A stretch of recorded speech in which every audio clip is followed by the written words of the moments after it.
And my client has not been allowed any contact, not even so much as a phone call, with both minor children since August 10th of 2025. So we are going on 9 months with no contact, no phone calls, nothing. And we think that's an egregious harm upon the children and upon Mr. Dobson's ability to spend time with the children and rights as a father. In the answer and counter claim that was filed March 5th, Ms. Johnson does admit that it's in the best interest of the children to have parenting time with Mr. Dobson. So it's very puzzling that here we are still 2 months after that filing, even where she still is not allowed so much as a phone call with the children. Now, all of a sudden, right before the hearing, we are getting documents that are alleging all sorts of forms of abuse with very scant foundation to that. I would say really no foundation, no credibility in these allegations.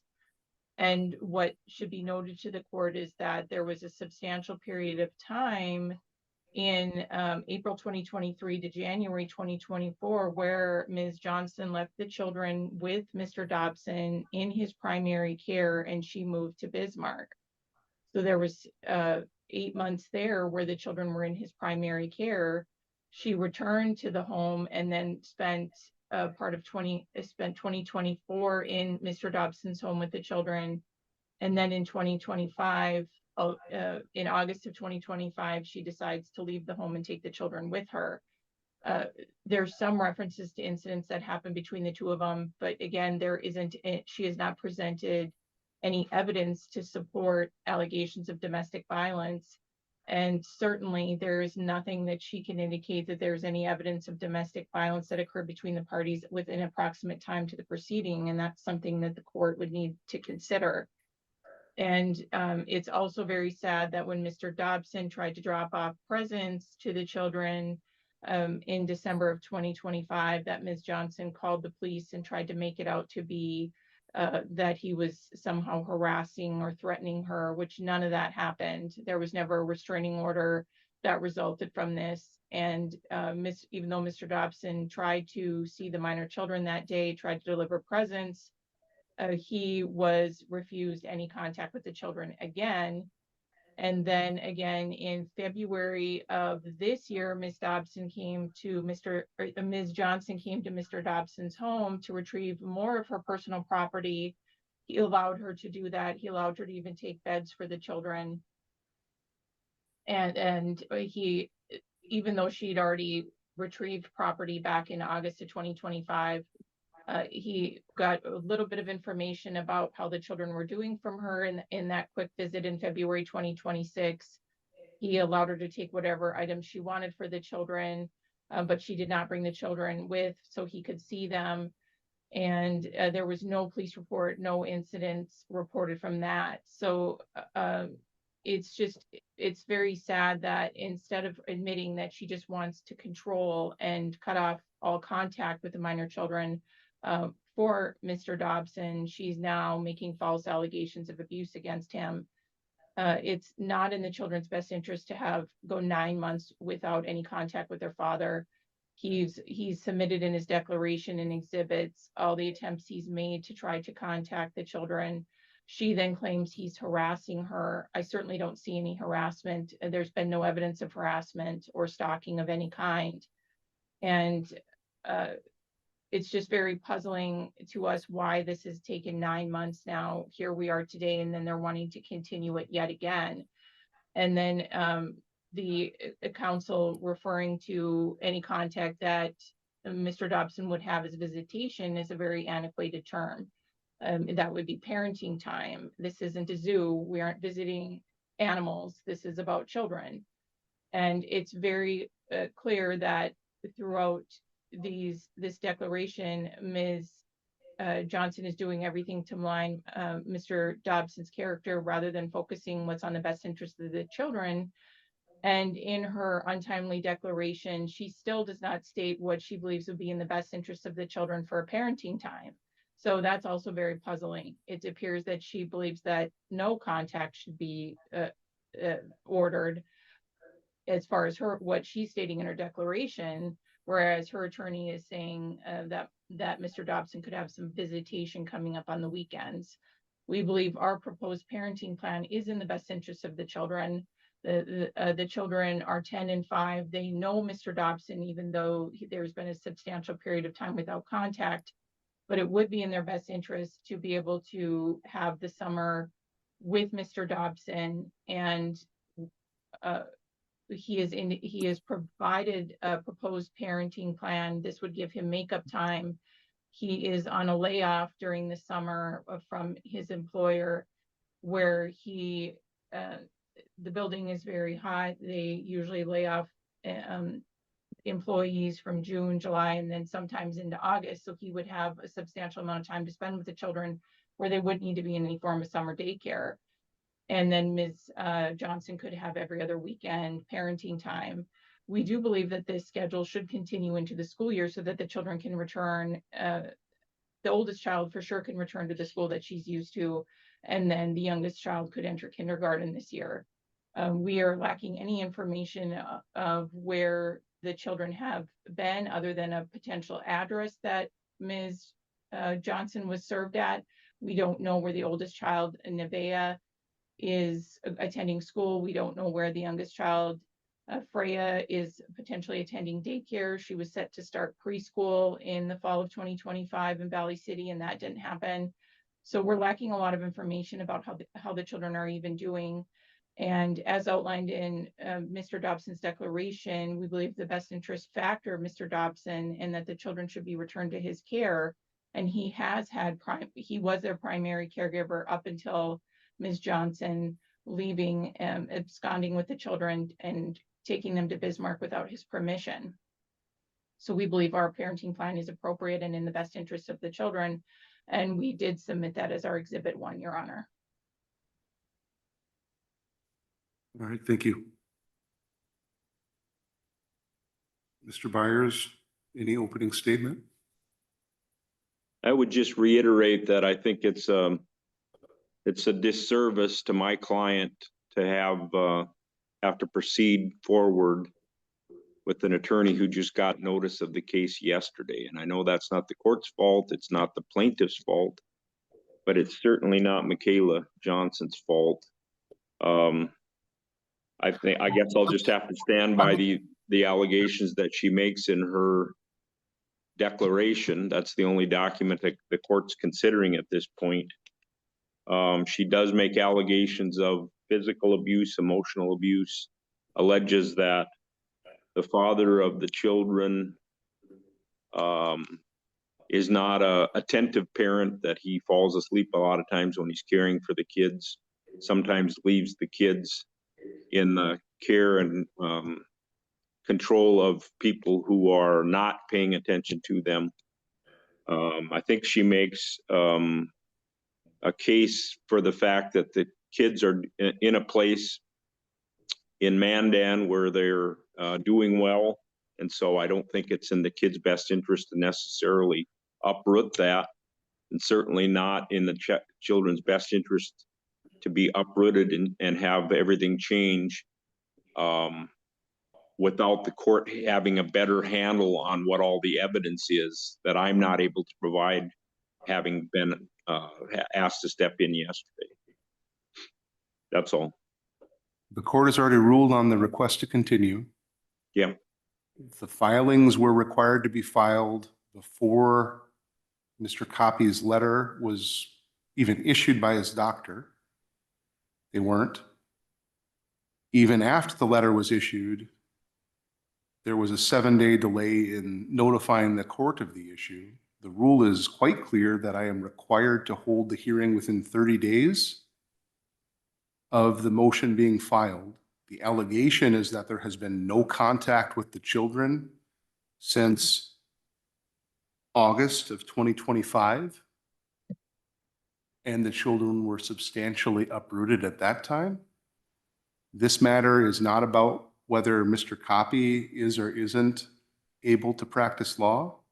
It's not about Mr. Dobson, and frankly, it's not about Ms. Johnson either. It's about the children And so I am not going to continue the matter. I don't think the rules allow me to continue the matter. There's been an objection with respect to any continuance. The court granted a extension, which was stipulated to by Mr. Dobson. I understand Mr. Copy's concerns, and I am empathetic towards Mr. Copy's condition and situation. I am also empathetic and understand Mr. Byers' concerns. I have been put in that position as substitute counsel last minute too. I understand how difficult it is. That being said, the matter is going to proceed because it is in the best interest for the children for the court to proceed. And I think the rules require it. And so that was my decision before, and that's my decision now. So any request for a continuance is denied. We're going to move forward today. Ms. Brazel, do you intend to cross-examine any witnesses? Yes, Your Honor, I would intend to cross-examine Ms. Johnson on her declaration. Ms. Johnson, please raise your right hand so I can see it. Ma'am, for the testimony you're about to give, do you swear to tell the truth, the whole truth, and nothing but the truth, so help you God? I do. You can lower your hand, and I'll want you to state and spell your full name for me. Michaela Johnson, Makayla Johnsson. And Ms. Johnson, the acoustics in my courtroom are not fantastic. So if you can be really loud and intentional with the way you're speaking, I would appreciate it. No one's going to be mad if you're yelling. It's so everyone can hear and the record is clear. So speak in your outside voice, if you would, please. Yes, sir. My voice just might be shaky then. I understand. So just speak as loudly as you can, and if I can't hear, I will ask you to speak up. Okay? Okay. Ms. Brazel, go ahead. Please state your name for the record. Michaela Johnson. You submitted a financial statement and affidavit to this court. Do you recall that? Yes. Okay, and then this financial statement and affidavit, index number 49, is dated May 6, 2026. Do you recall? I don't recall the specific date, but I do know it was before any of the deadlines for sure. So you don't know if you signed it on April 6th or if you signed it on May 6th? If it was in April, it would have been late April, but I'm pretty sure it was May. I just can't for sure tell you it was May 6th. And according to this, affidavit, it appears you are unemployed at this time. Is that correct? Yes, but I have been searching for jobs for the past 4 or 5 months. Did you have a job upon moving to Bismarck? No, I've been prioritizing my children's care and stabilization and stability. Do you agree that you moved to Bismarck on August 10th, 2025? No, I moved to Bismarck August 12th, 2025. And since your move to Bismarck August 12th, 2025 to the present, you've been unemployed that entire time. Is that correct? I have been volunteering and participating in programs that provide some money. Otherwise, I have had assistance with friends and family. They have helped me out. What employment have you had since your move to Bismarck to the present? Employment, none. In volunteer work, I have had 2 different volunteer positions. So you do not have a job where you are paid a wage. Is that correct? Not currently. I have been searching. I do have evidence of that. I did submit that. And you're saying that you receive childcare assistance of $385 a month. Is that right? I did, yes. Are you still receiving that childcare assistance? Because of this court case and the issues with paternity and the refusal of paternity and state asking for paternity, it has been canceled. Why were you receiving childcare assistance if you were not employed? Because I needed time to search for jobs and also time to do my volunteer work for TANF when I was receiving that. Okay. And which child was, were both children receiving childcare No, assistance? Freya was in Shirley's Shining Stars. I did submit that to my lawyer. I was not aware of the deadline ahead of time Okay, because so of the lack of communication, but I did I would submit just, that along with the record of Nevaeh's schooling. All right, there's no Okay. question pending, so I need you to wait for the question and I need you to answer the question and Okay. just the question, okay? okay, Go you ahead, said Ms. Freya, sorry, Your Honor. Is Shirley Shining Stars a private daycare? It is an at-home daycare. It is licensed through state. And Freya was supposed to start Head Start in Valley City in August of 2025. Is that correct? It is correct. I did attempt to apply her at Head Start here as well. It did not work out. Okay, so Freya They did were not, full. Freya did have a spot available to her to attend Head Start in Valley City in the fall, correct? I'm sorry, what was that? Freya did have a spot available to attend preschool at Head Start in the fall of 2025 in Valley Yes, City. I had registered her for that All right, position. stop. I did that paperwork, You need to yes. wait and not interrupt, okay? Wait for Ms. Brazel to I ask was the just question. trying to hear her. I'm You're sorry. interrupting me, so stop. Just wait for her to finish her question before you start answering, okay? It was okay. Ms. Brazel, please ask your question again.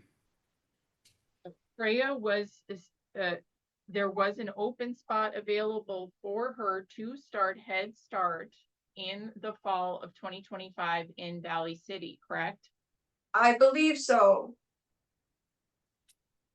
And when you moved to Bismarck, Freya did not start a Head Start program in Bismarck Mandan area. Is that correct?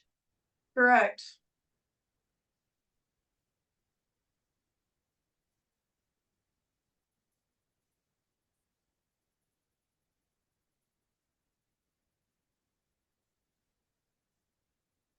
With Nevaeh was supposed to attend school in Valley City in the fall of 2025, where she had previously attended school. Is that correct? Yes. Then you moved in August of 2025 to Bismarck. Where did Nevaeh start school? Roosevelt, where she's been since. And is Roosevelt, let's back up here. When you moved, did you move to Bismarck or Mandan? I was in Bismarck for a time living with my dad until I got an apartment a month later. So you were in Bismarck living with your dad for a month. Is that correct? Yes. And then you got an apartment in what, was that in Bismarck or Mandan? Mandan. Is Roosevelt in the Bismarck School District or the Mandan School District? Mandan.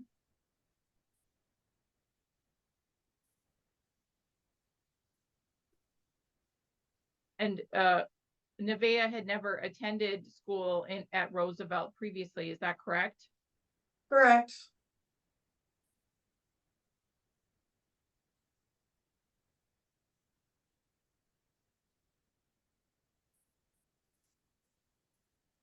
This apartment that you moved into a month after you moved to Bismarck, are you still living in the same apartment in Mandan? Yes.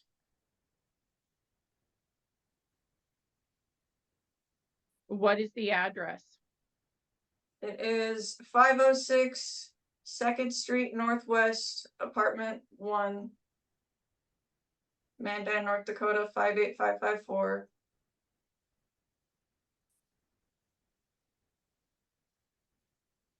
you moved to Mandan, did you tell Brandon where you were living? I was told no, because I was told by police not to tell him where my I'm gonna address object as was. non-responsive and hearsay, Your Honor. Move to strike. Sustained and sustained.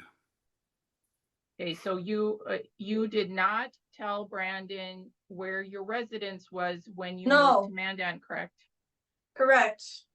And you did not tell Brandon where Nevaeh was going to school, correct? Correct.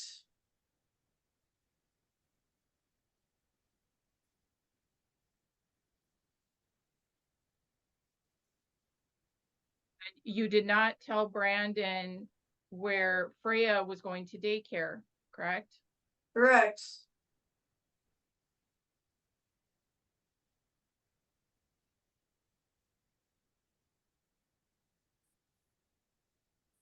Since your move to Mandan, have the children, we'll start with Nevaeh, has she seen a pediatrician? Yes. How many times? She had her wellness checkup. For wellness check for what? Her general wellness checkup once a year. Was that for her 10-year birthday? It was for what was needed. She hadn't seen the doctor in a while, so I had her go to the doctor. It was her 10-year wellness checkup. Was this a new doctor that she had never seen before? No, she saw this doctor as a baby.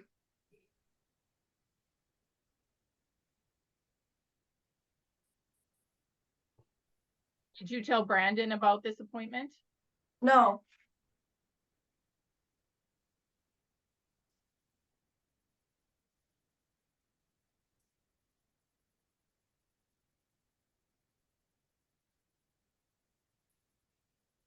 What is Nevaeh's date of birth? 1/19/16. Did you allow Brandon to celebrate Nevaeh's birthday with her this year in 2020, January 2026? No.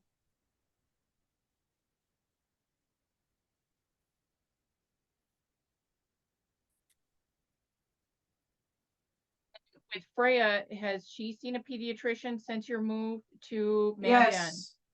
Yes, she And has. is that the same one as Nevaeh? Yes.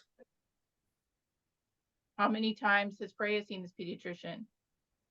The same amount as Nevaeh once. She had her 4-year wellness checkup.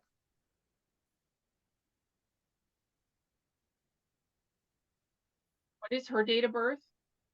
12/24/21.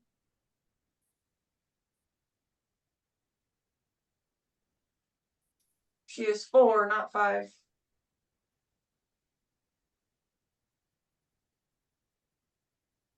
Did you tell Brandon about this appointment? No. Did you allow Brandon to celebrate Freya's birthday with her in December of last year? No.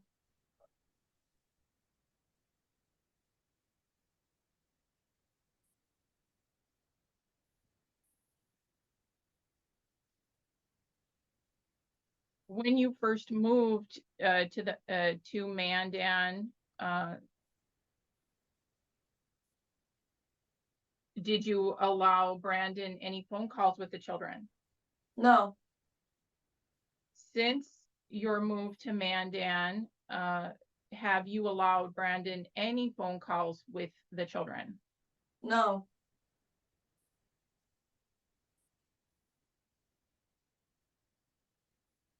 Since your move to Mandan, have you allowed the children to spend any time with Brandon? No.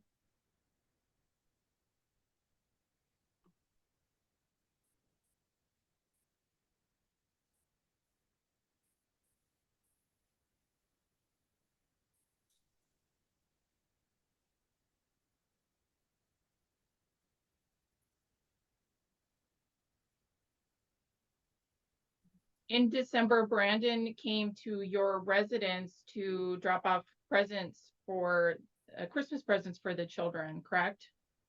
Correct. Um, did you allow the children to spend time with Brandon when he came to drop off the Christmas gifts in December of 2025? No, we were all scared.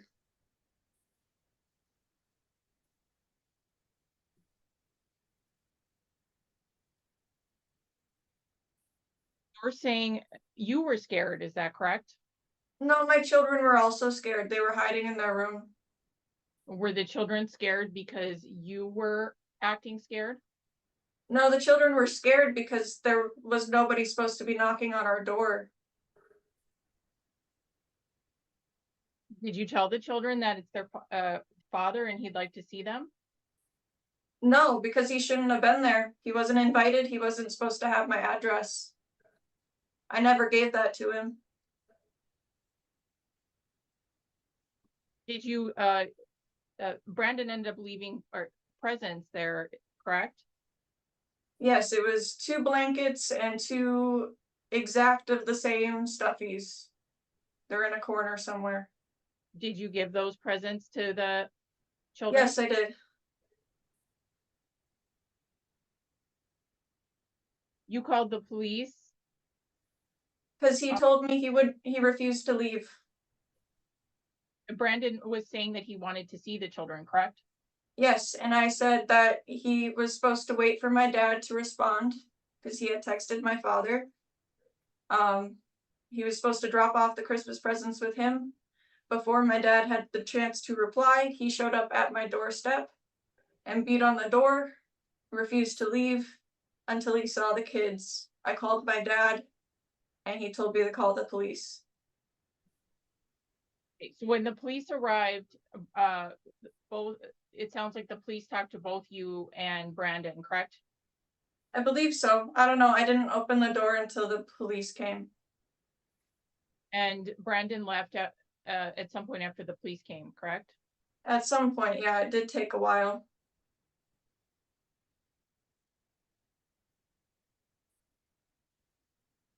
You understand that Brandon wanted to see the children?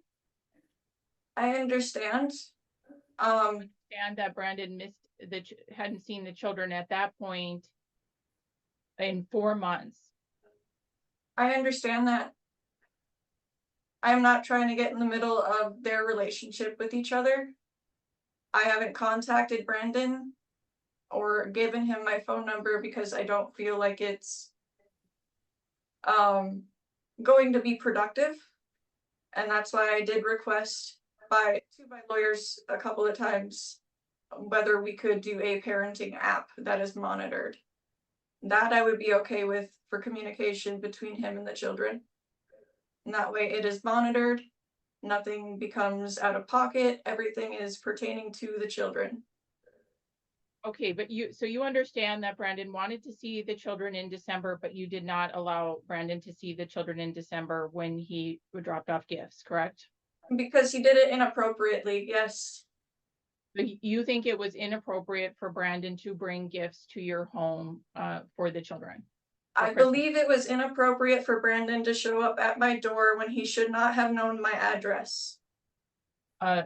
You prior to this December, him coming to your home, you did not offer him any other way of seeing the children, correct? Yes, but you could go about it in a different way. To have a family member stalk me and find my place of residence with my 2 children is incredibly scary Objective, and frightening. non-responsive. Sustained. Then in February of 2026, you came to Brandon's home to retrieve more of your personal property. Is that correct? Yes, I did send a letter. I did have the wrong address though. And Brandon allowed you to come to his home and allowed you to get beds for the children, correct? Yes. And you told Brandon that the children had been sleeping on air mattresses up to that point, correct? They were good air mattresses. Yes. But you asked for Brandon's mattresses for let me just rephrase that. You asked for the children's mattresses that were at Brandon's home to take Yes, with I did you. pay for one of them though, correct. And Brandon allowed you to take those mattresses, correct? Yes, The police weren't called during this personal property exchange, correct? everything remained civil. I did have a third party there as a mediary. Everything remained civil in February of 2026 when you went to get your personal property from Brandon, correct? Because I had a third party, yes. Had it just was- been me, I don't know. Who was the third party? Chaskey Old Rock. Sorry, can you say that name again? Chaskey Old Rock. And that is the person sitting with you in that conference room, is that correct? Yes, And is that person a friend of yours? yes, Are you in are you in a romantic relationship? no,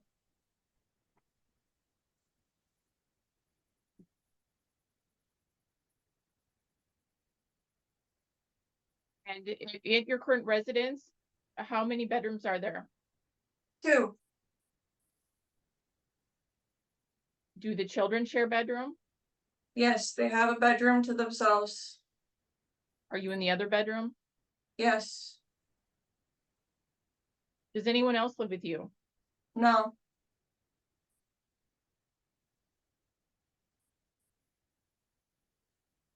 Are you in a romantic relationship with anyone?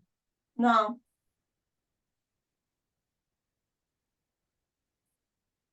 Do you currently have a driver's license? I am in the process. Do I you have a currently permit. have a valid driver's license? No,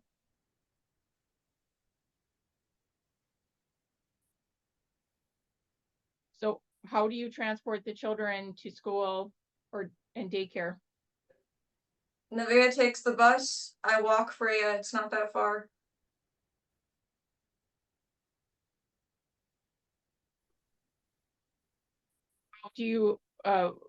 How do you get to other places such as the grocery store?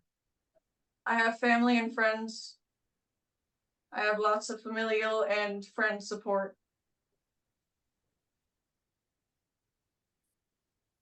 They drive you where you need to go. If needed, yes.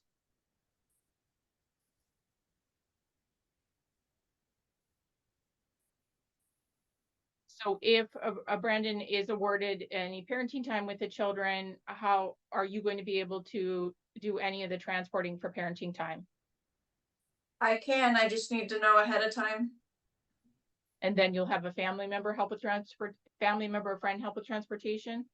Yes, until I get my license. It is soon, I will. Do you have a driver's permit? Yes, How old are you?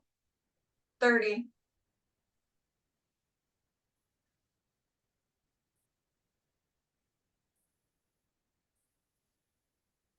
When are you taking the driver's license exam? Within the next couple months.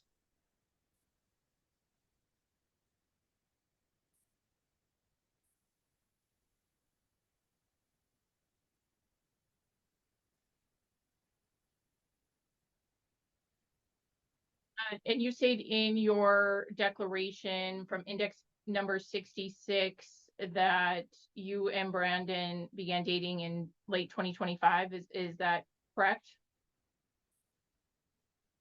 We began dating in 2025? No.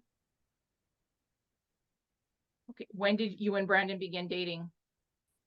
April of 2015. Okay. And you're saying during your relationship together, Nevaeh was born in 2016 and Freya was born in 2021, correct? Correct.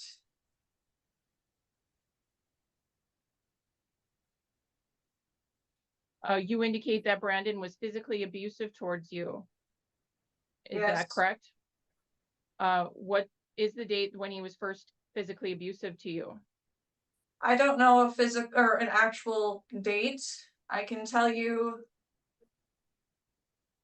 the first time he got physical with me and not just intimidation or threatening behavior was, I want to say, early 2022. So you're saying the first time he got physical with you was in early 2022? Yes. You had said that he would damage property. What's the first instance of him damaging property? Oh, he would bust random pieces of wood. He would burn things. What's the Um, first, what's the first instance of him damaging let's say, what's the first instance of him damaging your property? My property, personally, he Yes. smashed my phone on the edge of a bookcase to prevent me from recording. Is that, so the first incident, is that what you're referring to as far as, No, that's not the physical abuse. so you're saying he smashed your phone one time?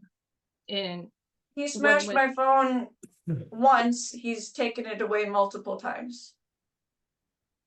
and you and Brandon had an on again, off again relationship for many of the years of your relationship, would you agree? Yes. You referenced that Brandon had an airsoft gun. Do you agree that Brandon got rid of the airsoft gun when you asked him to get rid of it? I don't know. He has a tendency of hoarding things I tell him to get rid of. So I don't know if he actually got rid of it. And then as far as him having any other gun, he did not purchase any other handgun until 2023 after you broke up, correct? Yes. While he was with my children. And did Brandon tell you that he got a handgun for safety reasons? No, he just said he got one because he wanted one. He wanted to go shooting. Are you aware that Brandon kept it locked? Not always. Well, did he keep it up and locked and safe from the children? Usually, yes. The gun, not the knives. Yes. Well, I'm talking about the gun. Let's back up. Did Brandon The gun, keep yes, he had it in a Stop. box. It was not always Stop. locked. I'm not trying to, I'm sorry. I've let it go on a long time now. You have repeatedly interrupted Ms. Brazel. You need to wait for her to finish the question before you start answering. She will wait for you to finish your answer before she asks her next question. I don't want to say it again. Ms. Brazel, please ask your next question. So Brandon kept the gun in a safe away from the children, correct? Yes. You're stating that Brandon would pull a firearm out during arguments? Is that We would correct? be in a, yes. Is it the handgun that he purchased in 2023? Yes. How many times did he pull out a handgun during an argument? He did it twice early on in 2024, I believe. Did you call the police? No,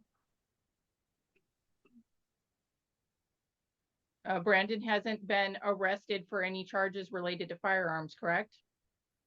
not that I know of, but I don't know his record, admittedly.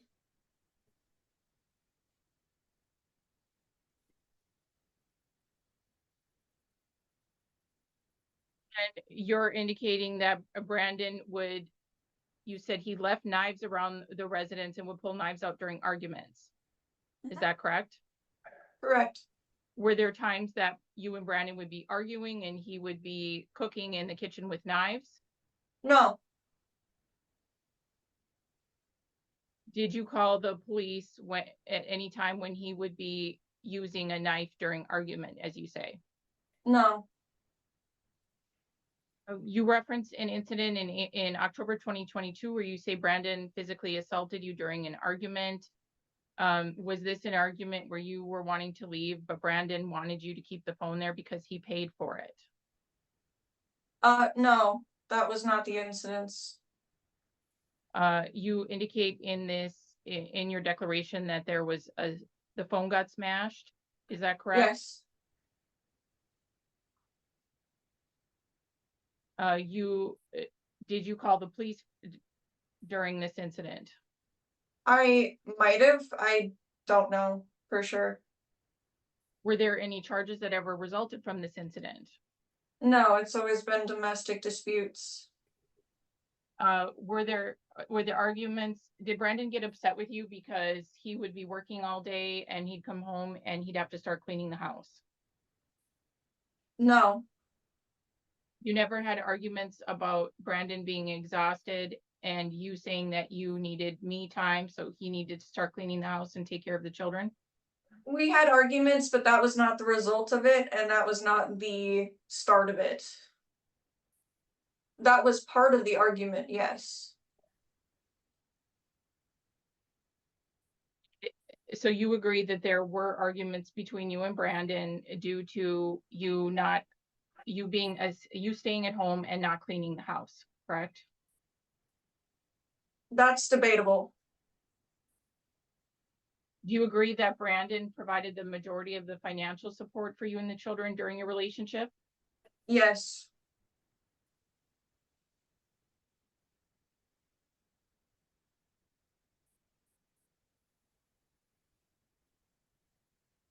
And you also referenced an April 13th, 2023 incident where you said that there was a disagreement between the two of you and there was some damage to the door frame during that incident, correct? Yes, Brandon had busted the door frame open. Okay, and did you call the police during this incident? No, the children were sleeping.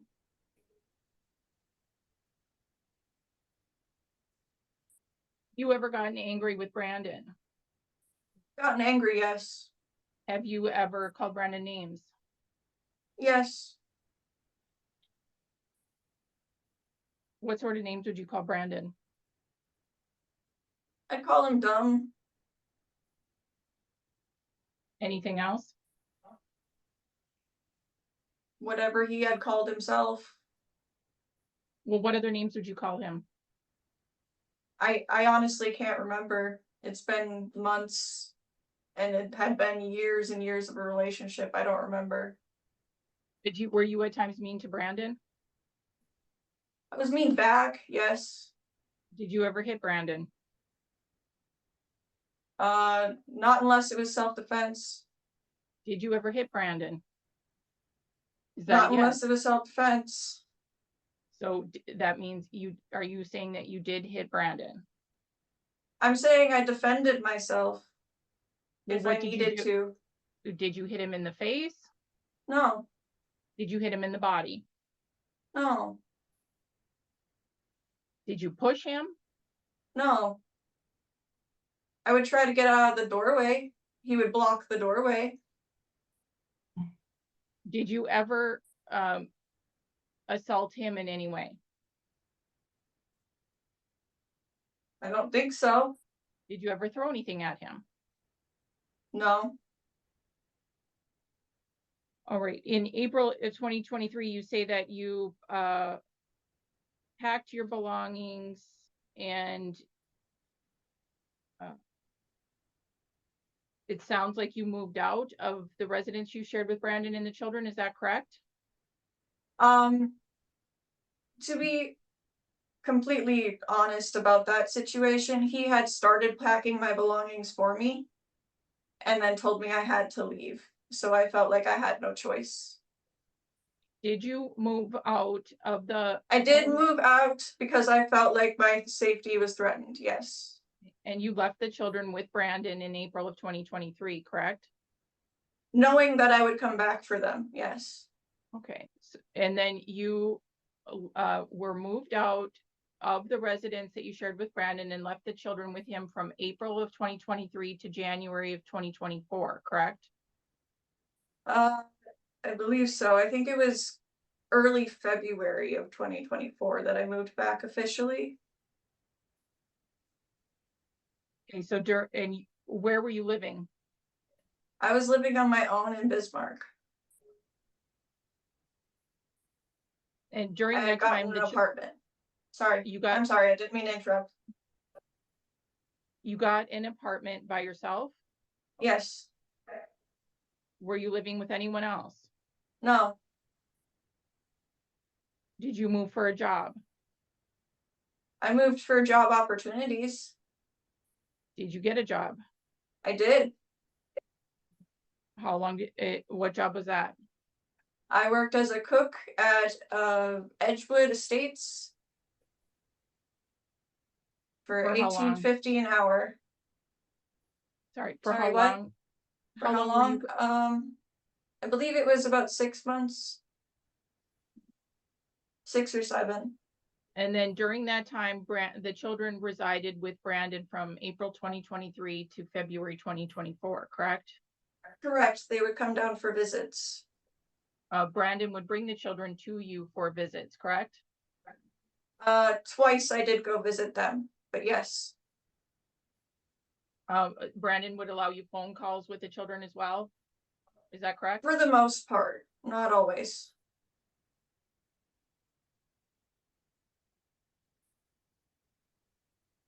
You said Brandon would bring the children to you for visits.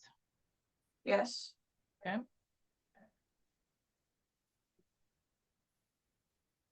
And would you say that you would have during that time frame, did you have every other weekend parenting time? No, not every other weekend. It's whenever it was convenient for him to bring them down. It was winter time, so it was kind of hard to travel. And you're saying that you only went to see the children twice during that time I frame? was only able to, yes. Is that because you did not have a driver's license? Driver's license, and I was busy with work. During that time frame, did you ever make any reports to Child Protection Safety because you felt like the children weren't being cared for by Brandon? No, but I should have.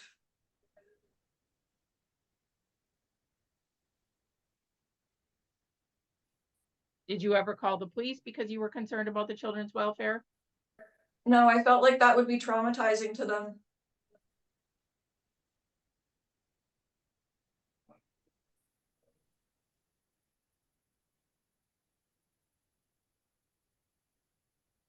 Then you returned to the residence in Brandon's residence in 2024 and stayed there for the next year and a half until approximately August of 2025. Is that right? Yes.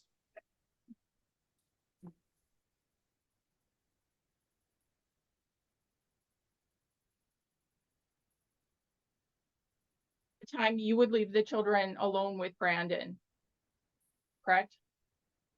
I'm sorry, what? During that time frame when you moved back in 2024 to when you moved out in August of 2025, you would leave the children alone with Brandon, correct? Incorrect. You're saying you never once left the children alone with Brandon in that year? I'm not saying I never once did, but to say I always left them alone with him would be incorrect. He was with his mom for a majority of that, so he had help watching them. I'm just trying to remain completely honest. Was Brandon ever alone with the children during that time frame? Occasionally, yes. And you complained that there was household conditions like excessive dishes, clutter, and bed bug issues. Is that correct? Yes. But you were living in the home and could also be cleaning, correct? I was cleaning. So despite cleaning, that you were cleaning, you're saying there still was excessive dishes, clutter, and bed bug issues? Because every time I would do dishes, there would still be more. Well, that's partly your responsibility, isn't it? It's partly my responsibility, but it felt like I was the only one trying to take care of the issues in the household. Were you working during that time frame? Some of it, yes. Or where did you work? I worked at Open Door overnights for about 6 or 7 months. During that time, I was still expected to take care of the kids and clean the house as well. So I was doing my share. So there were times between 2024 to when you moved in August of 2025 that you were unemployed. Is that correct? Yes, there was times that I didn't have a job.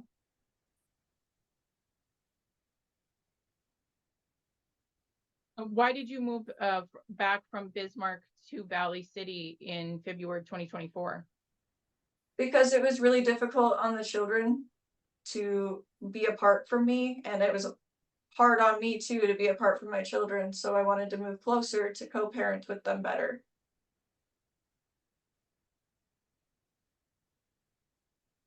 I thought that was a doable thing because I thought everything was cordial between us. Were you still employed when you moved at When that I time? moved, no, So had you quit your job or been fired? I had to quit because it was a very unhealthy environment. And then when you returned, why did you live with Brandon instead of getting your own residence? Because it was easier for childcare if I was there. At the time, Freya did not qualify for Head Start or anything, so.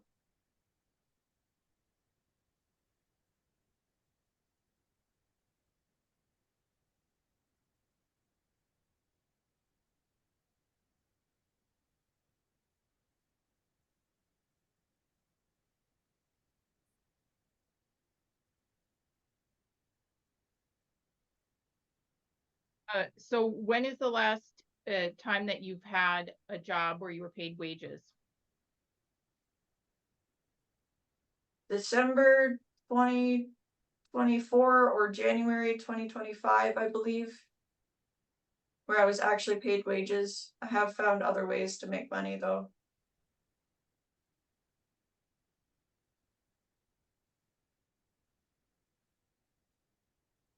Okay, so it's been approximately 18 months since you've been employed. Is that correct? Yes,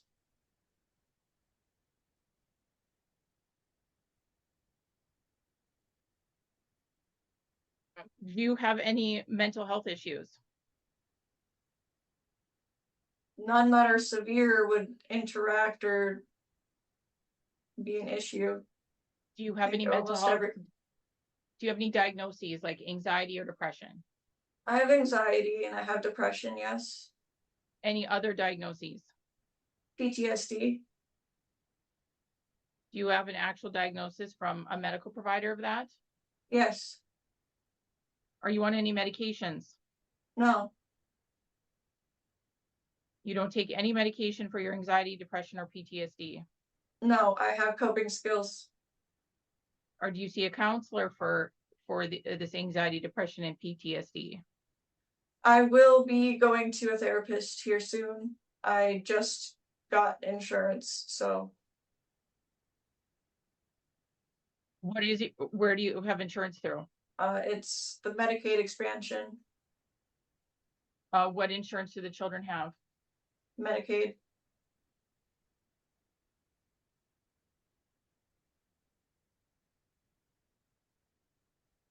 And how are you currently paying your rent? It was TANF before, now it's a personal loans from friends.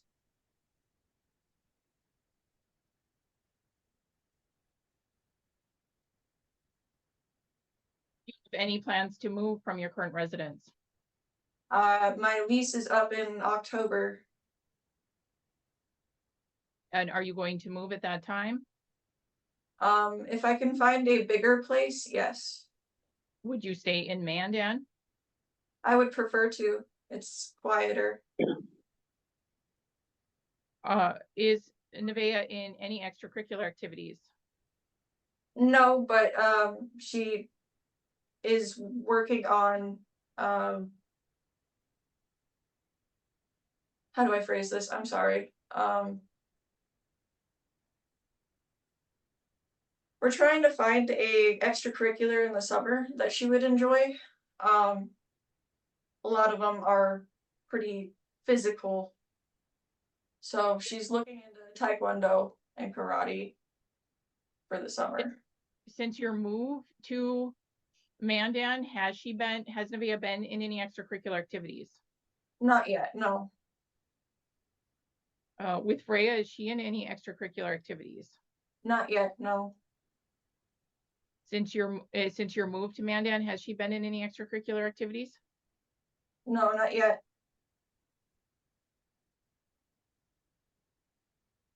And then who are the family members that spend time with the children? That would be my dad, my cousins, and my extensive list of aunties.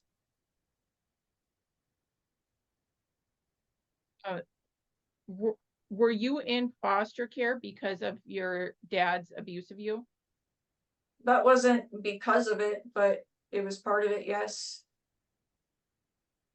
So part of the reason you were in foster care was because of your dad's abuse of you. Yes, he's gone to therapy. He's nothing like he was before.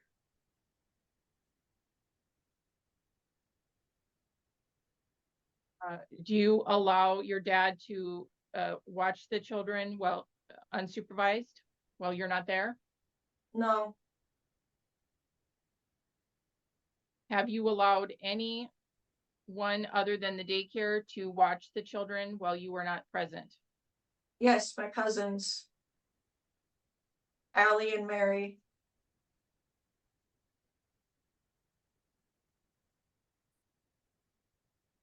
Allie works for YMCA as a daycare provider, so she is experienced and has CPR training.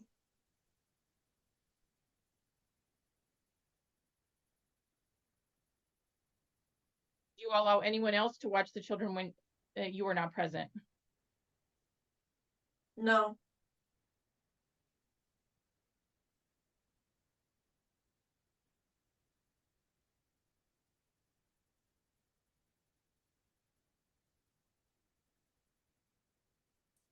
When you took the children with you to the Bismarck Mandan area in August of 2025, the children had stated that they wanted to stay with Brandon, correct? they did briefly.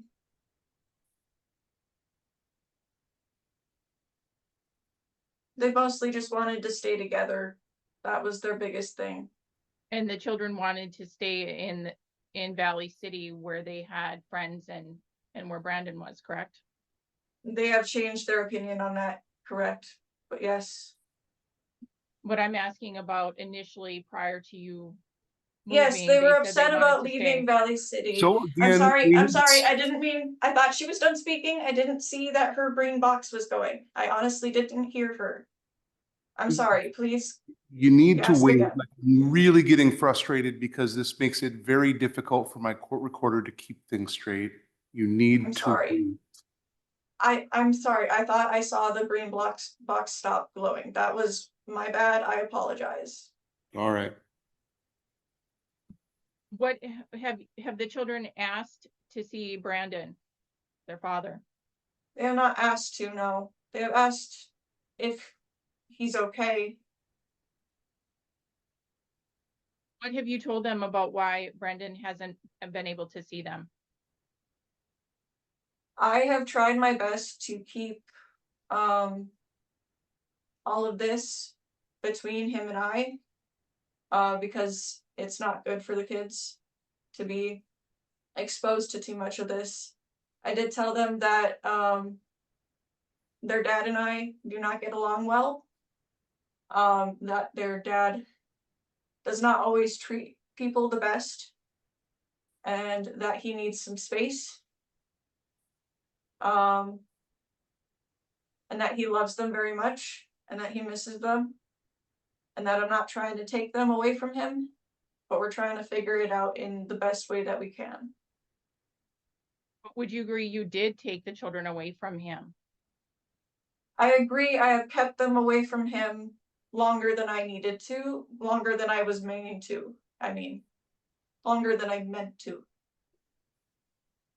Did you agree you kept them away from him for 9 months? I agree, yes. That was not my intention. But that's exactly what happened, isn't it? I'm aware. But as I said, it was not my intention. What was your intention? My intention was to try to get this resolved. I had been trying to find a lawyer for some months before all this. Brandon just happened to find you before I was able to obtain a lawyer. I wanted to get this all sorted out through the court system, and that way there was no shady business from either side of us. There was no trying to twist the kids on each other. There was none of that. I wanted it to be done as cordially as possible and as effectively as possible. I do apologize for it taking this long. It was not my intention. What I have always wanted was communication between him and I that is effective and based solely on the kids and kid focused, and to be able to communicate about them and their well-being. But you have blocked him on your cell phone, correct? Correct, because I am not confident that him and I can keep it solely about the children. Because But why before when we can't he- tried this, in 2023, it did not work out well. That's how it went off the rails. So I was trying to avoid that happening again. But Brandon did reach out to you and he submitted exhibits saying he misses the girls and he just asked you to at least have them call and talk to them. I Because did it had not been- receive those texts. He had been blocked already before I received those. And you didn't make any attempt. What about calling him on someone else's phone so that the children could talk to him? Why didn't you do that? Because I didn't want to involve somebody else in what was going on between him and I. That was messy. You could set up a FaceTime that wouldn't allow him to have your phone number, correct? I don't have FaceTime. I don't know how to do that. You don't have any way of any form of other electronic communication so that the children could have video chat with Brandon? I have my cell phone. I could have downloaded a text now number, but it's not always reliable. So you're saying there was other things you could have done. You agree that there's other things you could have done so that the children could have seen, at least had video contact with Brandon, correct? Correct, but I also don't believe that it would have stayed cordial. And that's what I was trying to maintain. I wasn't trying to escalate whatever was happening between him and I by giving him access to contacting me. And by not giving him access to contact you, you also cut off his access to contact the children, correct? Correct, but that was not my main intention. That And was not what I was intending at all. You never contacted Brandon so he could even meet you and the children in a public place so he could see them, correct? I don't feel safe doing that, really. You're saying you don't feel safe meeting Brandon in a public place with the children? Not really, no. Even though recently in February of 2026, there was a personal property exchange and nothing Because bad I happened had between- somebody I trusted there. Okay, so Yes. you're saying you couldn't even bring somebody that you trusted with in a public place so Brandon could see the children in these past 9 months? We would have had to organize that through a text of somehow. And that wasn't. I was told not to give him my address or my phone number by the police in Valley City, so I was just trying to maintain that. I'm gonna object as hearsay and move to strike as non-responsive. Sustained, motion granted.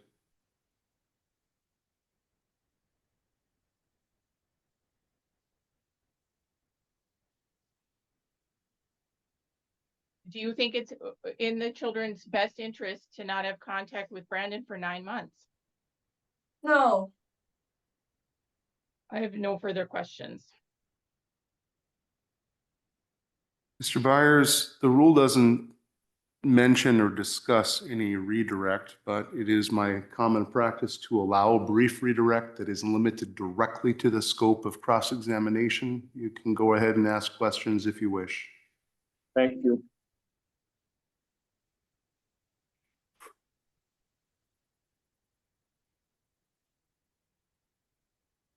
Michaela, the counsel for Brandon asked about abuse.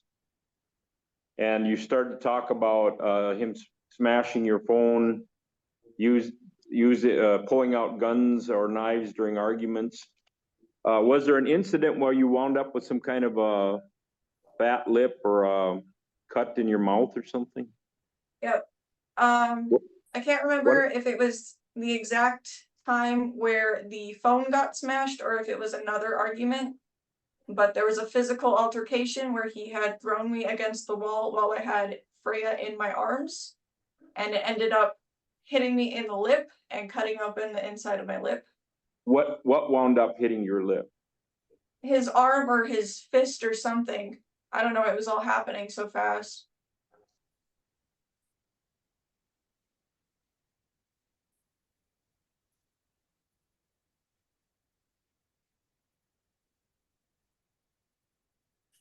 And your insistence on not giving out your address and your telephone number, you're indicating that part of the reason you did that because the authorities told you to do that. Yes, Objection, hearsay.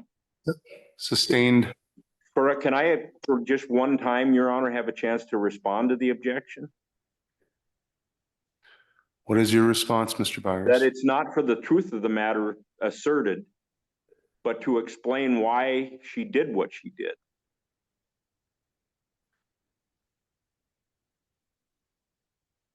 So, Which makes it not hearsay if it's not for the truth of the matter asserted. then what's its purpose? To explain the witness's conduct, why it was that she kept her address and phone number secretive. Ms. Brazel? Your Honor, I think that still is hearsay because we don't have an officer here to testify as to whether or not that was even what was stated. So it lacks foundation as well. I'll consider it for effect on listener. I'll overrule the objection. Go ahead, ask your next question. Okay, thank you.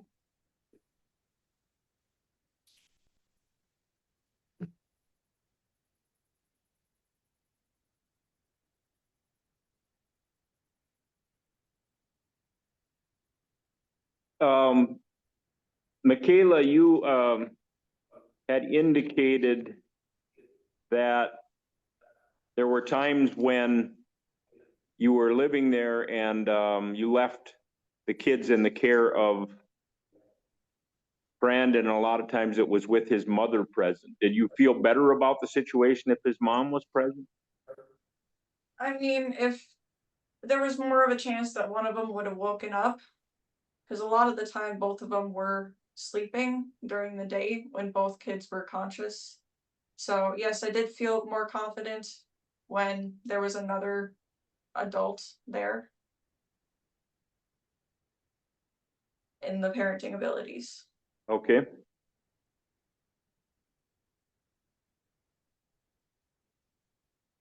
Can you just indicate to the court how the school has been going for Nevaeh? On her last test, she got all straight A's.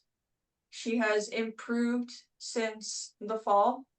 She was not testing low in the fall at all, but her test scores still have improved since the fall. The last parent-teacher conference I had with her teacher, Mr. Peterson, he indicated that she has been doing wonderfully in all of her classes, that she loves doing all of the reading assignments, and she's very Objection. passionate about science. Hearsay. Mr. Byers? It's just for general background information, Your Honor. Do we really want to call teachers and principals and superintendents into these hearings? Is there an exception under the rules of evidence?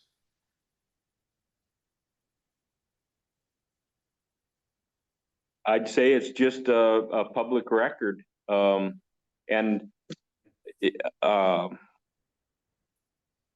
question really related to how the kids are doing and not what the teachers say about it. I know that's where the answer started heading, but Yeah, she's got straight A's. So stop. She's doing wonderful. Stop.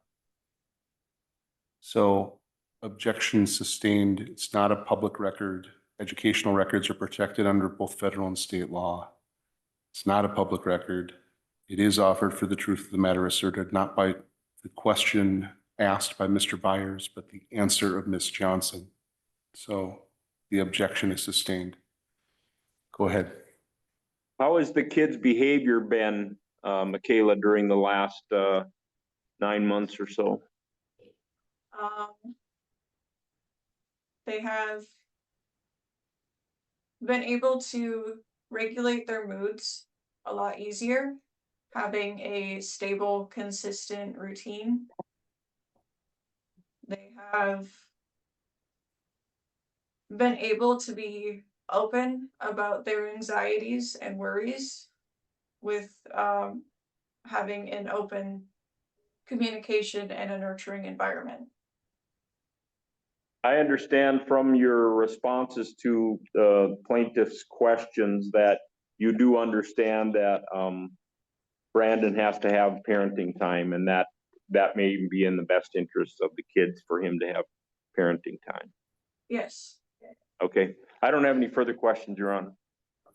Ms. Brazel, any follow-up? No, Your Honor. All right, thank you. And Ms. Brazel, there's no other witnesses that have filed declarations, so I'm assuming that means that you rest at this time? Yes, Your Honor. All right, Mr. Byers, do you intend to cross-examine Mr. Dobson? I do not intend to ask him any questions in response to his declaration, Your Honor. All right, and that was the only declaration filed on behalf of the plaintiff. And so I'm assuming, Mr. Byers, that means you rest? Yes. All right, any closing argument, Ms. Brazel? Well, typically, Your Honor, there would be a cross-examination on my client's declaration, which would then allow me some redirect, which would have allowed me some opportunity to address some of Ms. Johnson's allegations. But my client, I believe Mr. Dobson, could explain a lot of these circumstances very well in his redirect, but I realize we're here on an interim, and this declaration that was untimely was allowed in and I understand the reasons. So what I can say, Your Honor, is that I believe my client's declaration still outlines very well why it is in the best interest of the children to be in his primary care. I think that Ms. Johnson's testimony about any prior alleged incidents between her and Mr. Dobson were very self-serving and lacked any evidentiary support. And if in any event, whatever she claims happened as far as any physical violence or emotional abuse, it does not fall under the best interest factors as far as domestic violence goes, because that would have to be where there was a serious bodily injury or a weapon used or a pattern of incidents with an approximate time to the proceeding. And according to her own declaration, the last incident that would have happened between the two of them hasn't been since 2022, or I apologize, 2023, when the police may have been called. So we don't have any incidents of domestic violence under the best interest factors that would have occurred with an approximate time to the proceeding. And the last incident, again, that she claims to have happened, we are not saying that anything happened according to what she is saying, but that last incident was April of 2023, and she left the children in Brandon's care for approximately 9 months, almost 10 months, from April of 2023 to February of 2024. So obviously she felt it was safe enough for the children to stay with Brandon during that time when she moved to Bismarck. During that time frame, her and Brandon were able to co-parent pretty well, and he brought the children to her, and she went and saw the children. He did not prevent the children from seeing her. And this was even after she had alleged so many incidents had occurred between the two of them. So it's very surprising that now here we are with 9 months of her not allowing any contact with Mr. Dobson. She agrees that it wasn't in the best interest of the children to allow allow him any contact. It's ridiculous that she wouldn't allow any form of electronic communication between the two of them. She wouldn't allow any form of contact between the two of them. She's got other family members in town that could have helped facilitate parenting time if she were truly afraid. And she even admits that in February, as recent as February, her and Brandon had an exchange of personal property and there was no altercations between the two of them.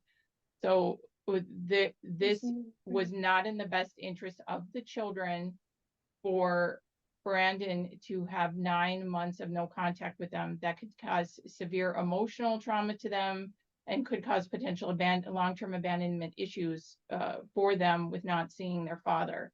And it's very shocking that she just treats this as no big deal, and with a very cavalier attitude about the long-term impacts of the children and from not seeing their father for so long. So we again believe that the requests that we've made in the motion are appropriate, that the parenting plan that we've outlined is appropriate, and we ask that the court grant Mr. Dobson's proposed parenting plan as outlined in Exhibit 1, Your Honor. Thank you. Mr. Byers. Yes, Your Honor. I can't answer to all of what's taken place before I got involved in this, but what I see now is that it would not be in the best interest to make a drastic change in their living circumstances, the school for the one child. So what I'm asking the court to do is allow some weekend visitation until school is out, which could be this weekend, that Brandon get some extended parenting time during the summertime, and that as far as a permanent parenting time decision and schedule, that decision by this court wait until after the parties have had a chance to participate in mediation, which may work through some of the communication problems. So I'm just asking for a weekend visitation for Brandon for now till school's out, and then some extended parenting time, and that the parties communicate using a parenting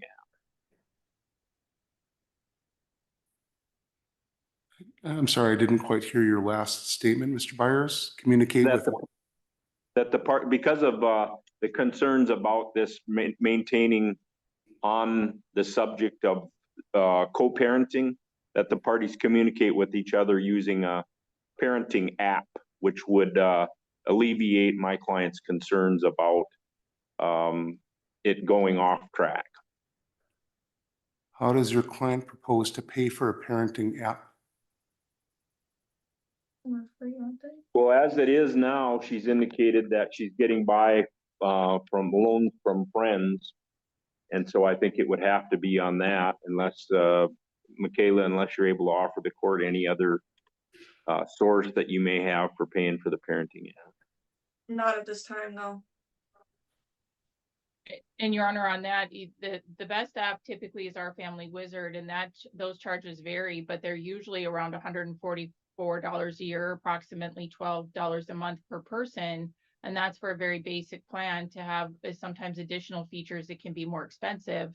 I know my client doesn't have extra money to put towards a parenting app with all the attorney's fees he's expended. And it sounds like Ms. Johnson also doesn't have any extra funds to spend on a parenting app. And I just failed to see why there needs to be a parenting app in this case, because Ms. Johnson never put in any evidence of any harassing text messages. We don't have any. There's no nasty text messages between the two of them. So I don't understand why there would have to be an extra expense. I mean, this isn't a case where I've seen pages and pages of people, calling each other horrible names in text messages. She's presented zero evidence of that. So it just doesn't seem like it's even necessary. Thank you. Mr. Byers, anything else in terms of closing argument? No, Your Honor, thank you. Ms. Brazel, any rebuttal? I probably jumped the gun there a little bit, for lack of a better term, Your Honor. That was basically what I was going to just say, is I understand that sometimes they can be helpful in cases where there's been a lot of hostility between the parties, but I haven't, Ms. Johnson hasn't provided any evidence of that. And my client certainly hasn't indicated there has been any text messages between the two of them where anything has gone off the rails. So I still think text messaging and cell phone communication between the two of them is still the best option. I would certainly advise my client to be civil at all times. And while the parties are being monitored by the court and the attorneys, I don't think it's necessary to instill yet another an expense on them. All right, thank you. The court in interim motion proceedings under Rule 8.2 concerning parenting rights and responsibilities and residential responsibility and parenting time is required to consider the children's best interest factors set forth in North Dakota Century Code Section 1409 6.2. With respect to the court's findings, the court is going to enter an interim order today orally, and then I will have one party prepare a proposed interim order that's consistent with the court's oral findings. And Ms. Brazel, because you are the attorney that asked for it, I'm going to ask you to prepare the document. With respect to the findings, I'll have you just simply say the best interest factor analysis was put forth on the record and it's incorporated in this order. But the terms of the actual interim order, I will have you include those in the proposed document as close as you can keep track. And where they deviate from your request, I will certainly identify that and make it clear what I intend to order. With respect to factor 1, the love, affection, and other emotional ties between the parents and the child, and the ability of each parent to provide the child with nurture, love, affection, and guidance. The court finds that both parents have the capacity and appear to love and have affection for and emotional ties with both NJ and FJ, the children at issue in this matter. The court finds that those ties and that love and affection existed and has existed throughout the entirety of the children's lives. The court has some concerns about both parents providing adequate nurture, love, affection, and guidance when it comes to some of the allegations made by Ms. Johnson concerning how Mr. Dobson parents and Mr. Dobson's allegation about Ms. Johnson essentially absconding with the children and being willing to withhold and alienate him from the children's lives and be manipulative with the children. The court has concerns there to some degree with both parents, but ultimately I think this factor is neutral. I think both parties have love and affection and emotional ties with the children. I'm not going to hold the period of time that Mr. Dobson has been without the children against him in any way, saying that that somehow decreases his emotional ties with the children due to factors beyond his control. I think each parent has the ability to provide the children with nurture, love, affection, and guidance if given the appropriate opportunity to do so. Factor B, the ability of each parent to assure that the children receive adequate food, clothing, shelter, medical care, and safe environments. Here, Mr. Dobson has alleged that that factor weighs in favor of him because he was the financial provider throughout the children's lives, is able to provide adequate food, clothing, shelter, and medical care. He has medical insurance that he can put the children on. Mr. Dobson paints his environment as a safe environment. Court has no reason to find that that isn't true. In terms of Ms. Johnson's ability to provide adequate food, clothing, shelter, medical care in a safe environment, the court does have some concerns about Ms. Johnson's ability to provide the children with adequate food, clothing, shelter based on her unemployment for a substantial period of time and her reliance and dependence on third parties to provide her with assistance, both in terms of finances, which are necessary to purchase food and clothing and provide shelter. The children appear to be on Medicaid and have seen a pediatrician once each.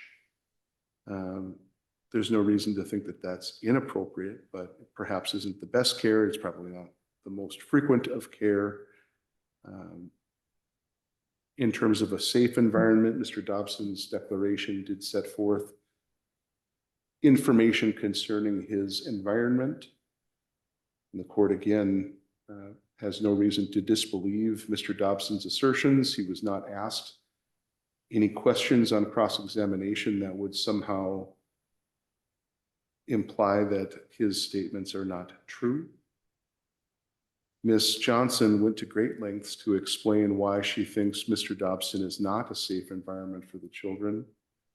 The court does agree with Ms. Brazel that the statements appear to be somewhat self-serving and they were untimely and they are vague in nature and unsupported by adequate evidentiary foundations for the court to consider them in some way that it's not a safe environment. With respect to Ms. Johnson's living environment and where the children are living, it appears as though they were sleeping on an air mattress. There's no indication in the record about the quality of Ms. Johnson's home, the safety of Ms. Johnson's home, which neighborhood she's in, crime in that area, drugs in that area, its adequacy and sufficiency. I don't have enough information on the record to make an adequate, appropriate factual finding with respect to whether Ms. Johnson could provide a safe environment for the children. That frankly wasn't mentioned or discussed in her declaration, which was untimely, and her testimony on it was rather circumspect. So I can't find the same. I find that this factor weighs in favor of Mr. Dobson. C, the children's developmental needs and the ability of each parent to meet those needs, both in the present and in the future. Mr. Dobson's declaration, again, which was unchallenged and uncontroverted, asserted that he provided nurturing behavior and adequate developmental assistance to the children, reading bedtime stories, showing them love and care and affection, doing things like getting them to school, providing an opportunity for the youngest child, FJ, to get into Head Start, had arranged to have the oldest child attend school. All of those indicate his ability, both present and in the future, to provide for the children's developmental needs. In terms of Ms. Johnson's declaration, again, I did not receive much information or evidence with respect to children's developmental needs other than her assertion that the children are doing well in school. Again, that assertion relies almost entirely on hearsay and educational records outside of the court's evidentiary record, and I can't make that finding. I find that this factor weighs in favor of Mr. Dobson.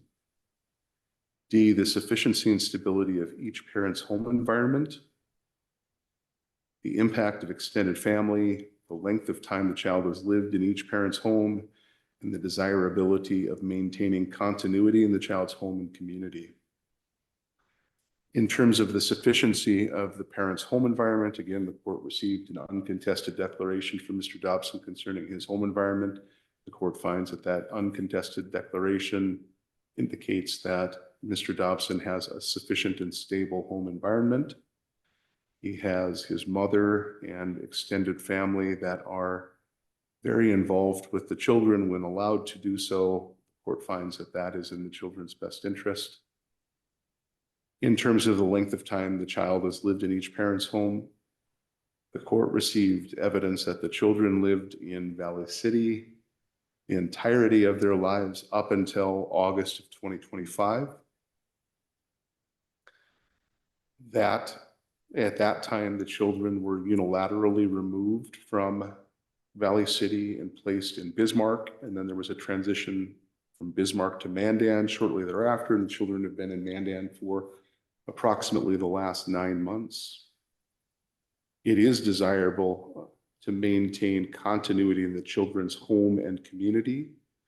The court finds the actions, the unilateral actions of Ms. Johnson in August of 2025 to have uprooted and frustrated that continuity in the children's home environment and community environment.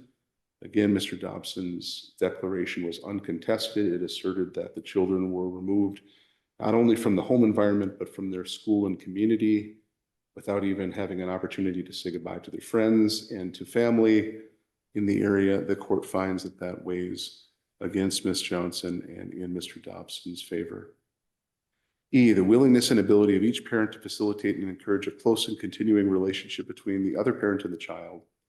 Here from Mr. Dobson's request for interim order and the terms that he's requested in the interim order, the court finds that Mr. Dobson is willing and able and is going to continue to facilitate and encourage a close relationship and a continuing relationship between NJ and FJ and Ms. Johnson. The inverse, however, is not true. Ms. Johnson has unilaterally removed the children from Mr. Dobson's care and has unilaterally cut off all contact, whether that be in person,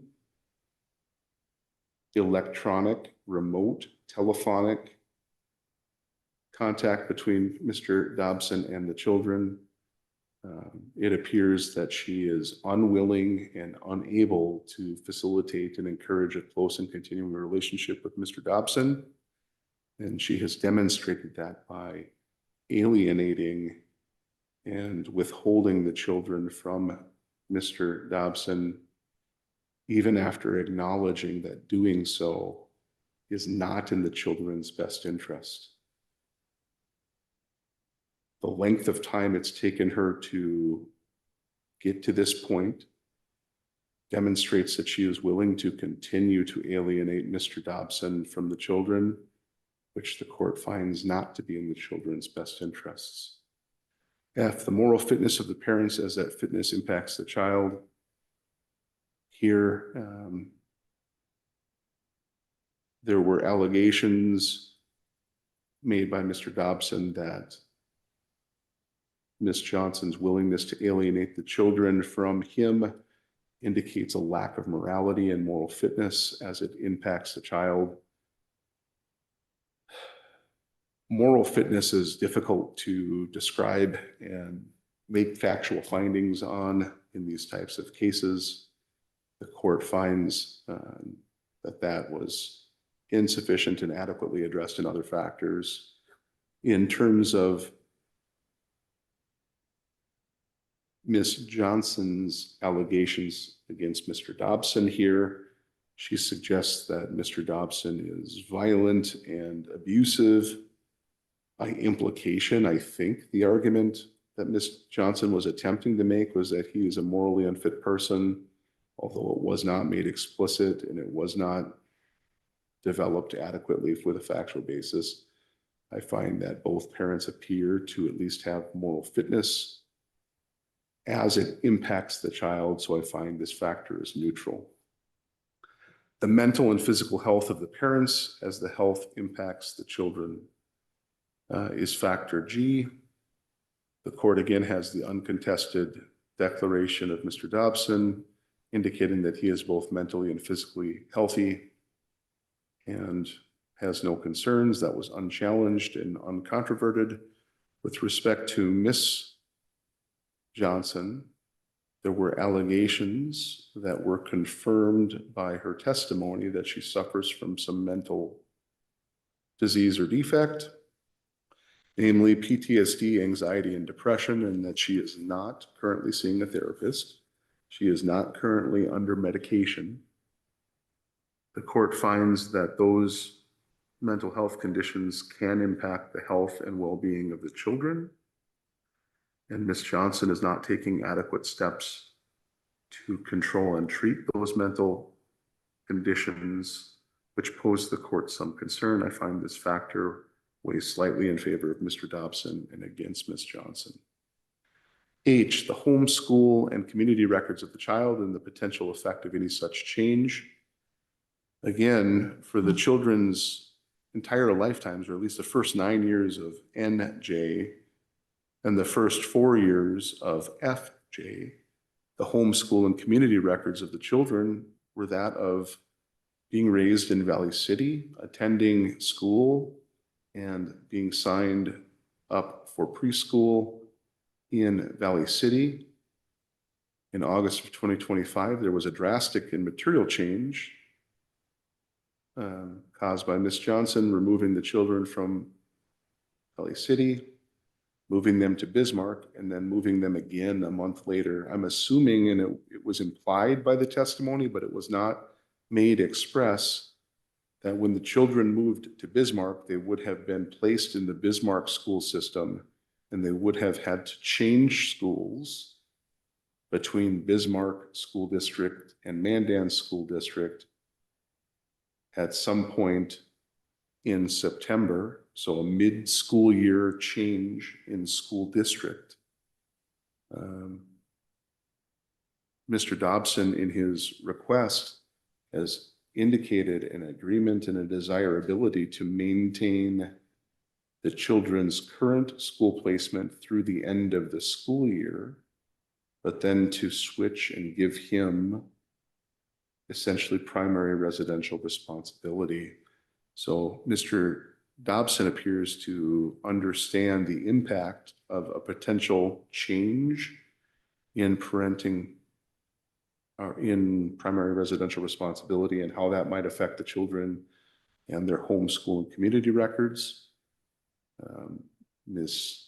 Johnson did not consider those changes and the effects of those changes on the children when she removed them from Valley City in August of 2025. The court finds this factor based on the intention of the court here to follow, at least initially and in part, Mr. Dobson's request to keep the children in Mandan's school district through the end of the 2026 school year. And I should say the end of the 2025 to 2026 school year, and then transition the children over the summer. The court finds that that plan minimizes the potential effect of any change in the children's home, school, and community records. So I find that that factor weighs in favor of Mr. Dobson's plan and against Ms. Johnson's plan. I deals with children of sufficient maturity to make sound judgments expressing preference. Here, the court does not find either child, either NJ or FJ, to be of sufficient age and maturity to express a preference. Here, the court heard from Mr. Dobson, or at least in the declaration, assert that there was a preference expressed by the children. Ms. Johnson indicated that that preference was changed. Ultimately, I did not hear from the children, and I find a child at age 10 and a child at age 4 or 5 lacks the sufficient age and maturity to express a preference for primary residential responsibility, and so I don't find this factor applies. In terms of evidence of domestic violence, Factor J states, evidence of domestic violence in determining a parenting rights and responsibilities, the court shall consider evidence of domestic violence if the court finds credible evidence that domestic violence has occurred and there exists one incident of domestic violence which resulted in serious bodily injury or involved the use of a dangerous weapon, or there exists a pattern of domestic violence within a reasonable time proximate to the proceeding. This combination creates a rebuttable presumption that a parent who has perpetrated domestic violence may not be awarded residential responsibility for the child. Here, the court does not find domestic violence has occurred based on the definition of the statute. Domestic violence is defined under North Dakota Century Code section 1407.101. It's also set forth in 1407.7, that chapter as well. There's a cross-reference concerning the definition of domestic violence. Here, the court does not find and did not hear evidence of at least one incident that resulted in serious bodily injury. There were vague allegations about threats in which dangerous weapons were used. The court does not find that those have been proven with sufficient evidence to establish the presumption against Mr. Dobson having residential responsibility. In terms of a pattern of domestic violence, here the court did not hear much evidence concerning a pattern, and certainly did not hear any evidence concerning the reasonable times proximate to the proceedings. The last incident would have allegedly occurred in 2023, and there were statements made about incidents involving domestic violence occurring between 2022 and 2023. Those are not within a reasonable time proximate to the proceeding. And so the court does not find factor J applies. In terms of the interaction or interrelationship or potential for interaction or interrelationship with the child with any person who resides in presence or is present or frequents the household of a parent who may significantly affect the child's best interests. Mr. Dobson's declaration indicates that he has a support network of family and friends that are able to have a positive influence on the children's lives. Again, that was not controverted or contested. The court finds that to be accurate.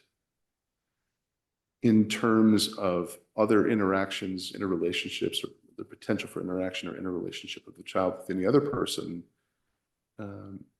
turning to Ms. Johnson, the court heard testimony that Ms. Johnson's father was abusive to Ms. Johnson when she was a child. She was placed in foster care, in part as a result of her father's abuse. That is concerning to the court. Ms. Johnson testified that she does not allow the children to be alone with her father, which raises red flags to the court as well.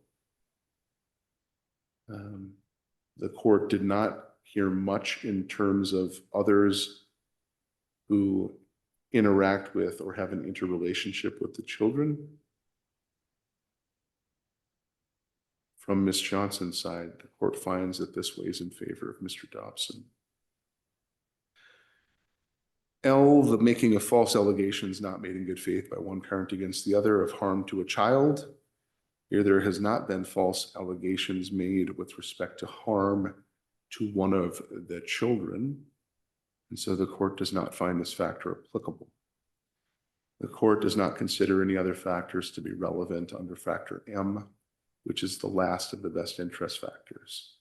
Having weighed and considered those best interest factors, the court generally is going to adopt Ms. Brazel's proposed interim order or proposed interim terms, record index 22.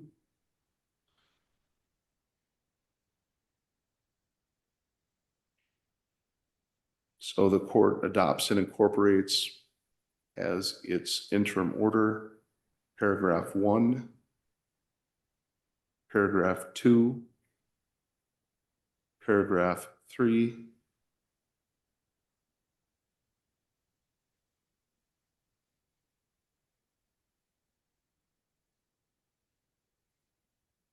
particularly important, well, at issue here. I am ordering Ms. Johnson to disclose and immediately inform Mr. Dobson of the residential telephone numbers or cell numbers and address and any changes to the same so he can be informed. I understand that you have tried to keep those secret and withhold them from Mr. Dobson, but I want to make clear paragraph 3E is something I am ordering you to disclose. Paragraph G, I'm ordering both parties to follow.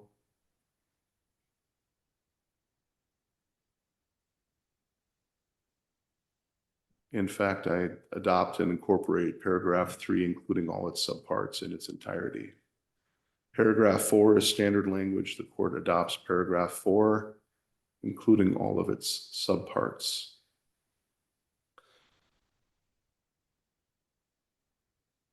In terms of paragraph 5, the court adopts and incorporates that as well. I'm going to skip paragraph 6 for a moment. I'm going to come back to it later. In terms of primary residential responsibility, Mr. Dobson shall have primary residential responsibility of the children, subject to Ms. Johnson's reasonable parenting time. This parenting time is going to change effective May 21, 2026. So from now until May 21, 2026, Ms. Johnson will exercise extended parenting time with the children so that NJ can complete her current school year in Mandan. So I incorporate paragraph 7. I incorporate paragraph 8A first sentence.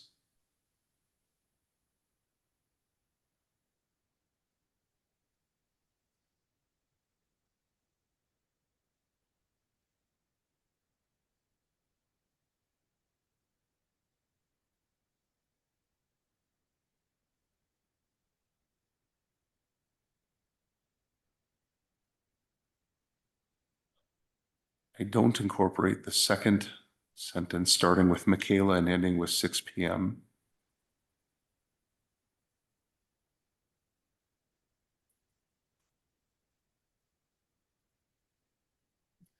Give me just a moment here.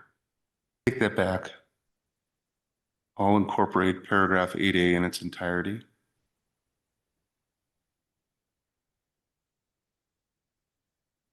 (8B). The court adopts the first clause. The regular parenting time schedule will commence Friday, May 22, 2026 at 6 p.m.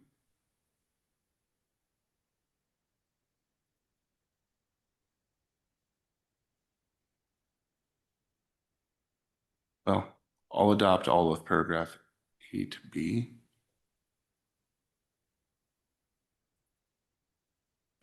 I am going to require motivated transportation, which means that each parent will be responsible for transporting the children when it's time to exercise their parenting time. I understand Mr. Dobson has a driver's license and the ability to transport the children safely. I understand Ms. Johnson does not have a vehicle and does not currently possess a driver's license. Nevertheless, I'm ordering both parents to be responsible for transportation costs and transportation responsibilities. Both parents, when it is their turn to transport the children, are required to appear on time. The parent relinquishing parenting time is required to have the children present at a mutually acceptable exchange location at the time of the exchange. If the parties cannot agree on a mutual exchange location,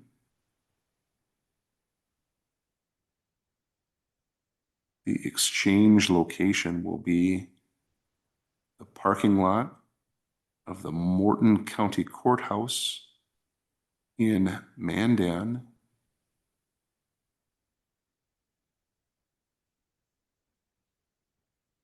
when the children are picked up in Mandan by Mr. Dobson. If the parties cannot agree on a mutual exchange location in Valley City, the exchange location will be the north parking lot of the Barnes County Courthouse in Valley City, North Dakota.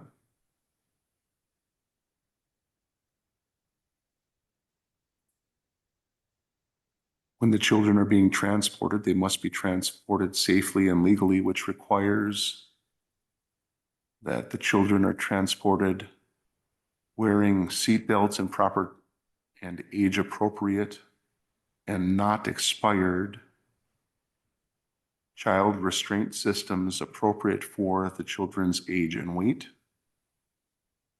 Those child restraints will be as recommended by the National Highway Traffic Safety Administration and must be placed in the vehicle in which the children are being transported in the recommended location, which means that if the child is to be seated facing the rear in the back seat, according to NHTSA, that's what the parties are required to do, with the children's restraint systems being appropriately and adequately maintained and installed, and the children must be restrained as required.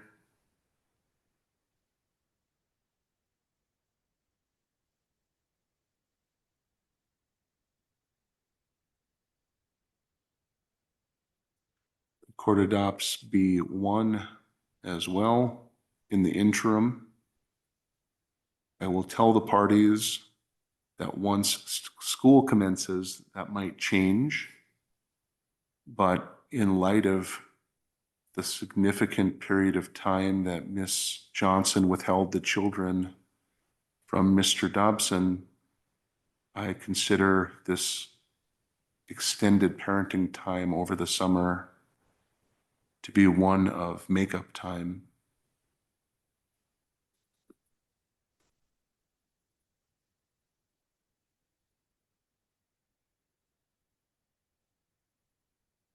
Paragraph 9 is adopted.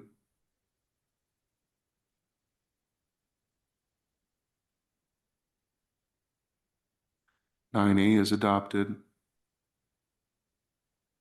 9B is adopted.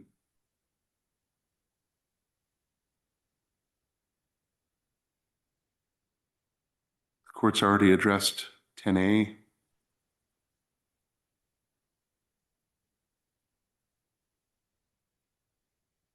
10B I've modified. Ms. Brazel, did you catch the court's modification concerning exchange locations? Yes, Your Honor.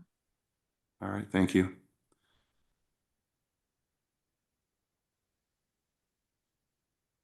Ten C, the court adopts. 10D, the court adopts.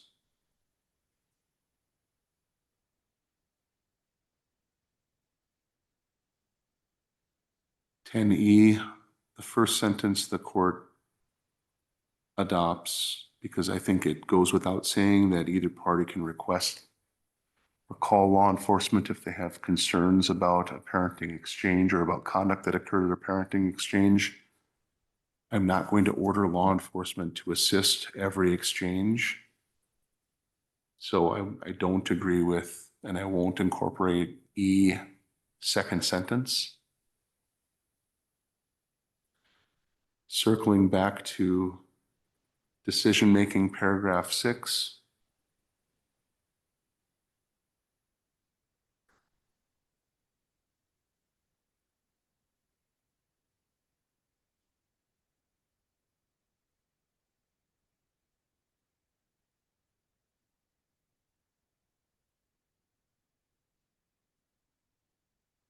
The court awards interim joint decision-making authority for NJ, and FJ for all major decisions affecting NJ and or FJ, with both parties having the power and duty to protect, raise, educate, and discipline the children. With respect to particular decision-making authority under particular circumstances, the term decision-making responsibility means as follows. A, emergency medical decisions.